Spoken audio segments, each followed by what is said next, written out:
Madalas kong sinasabi, makapangyarihan yung mga salitang ang Diyos na ang bahala sa iyo.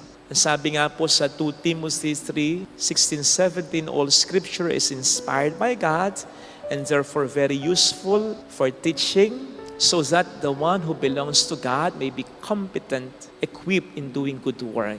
Hindi lamang po tayo pinapakain ng Panginoon ng kanyang katawan at dugo. Pinapakain niya din tayo as nourishment ng kanyang salita.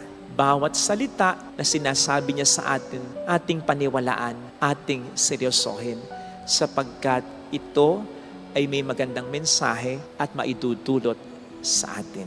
Pag sinabi sa atin ni Jesus, nang pagmalupitan mo ang kapwa mo, nang lukuhin mo, bugbugin mo ang asawa mo, nang saktan mo, pabayaan mo ang mga anak mo, nang magpatubo ka ng malaki sa isang taong baon na sa pagkakautang sa iyo, nang mang-apik ka ng tao, ako ang sinaktan mo. Ako ang inusig mo. Hindi ko po gawa-gawa ito, ha? Sinabi mismo ito ni Kristo. Ano mang gawin mo sa isa sa maliliit na ito, ginawa mo sa akin mismo.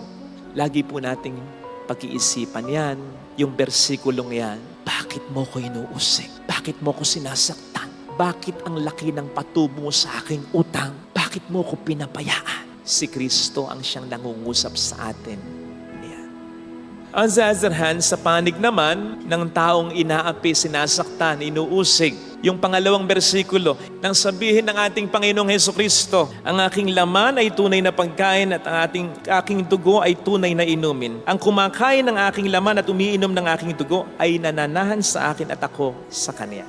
So ang ating Panginoon ay hindi lamang nasa banal na Eucharistia na iniiwan natin dito sa simbahan at saka na lang natin binabalikan. Hindi, siya ay nananahan sa atin.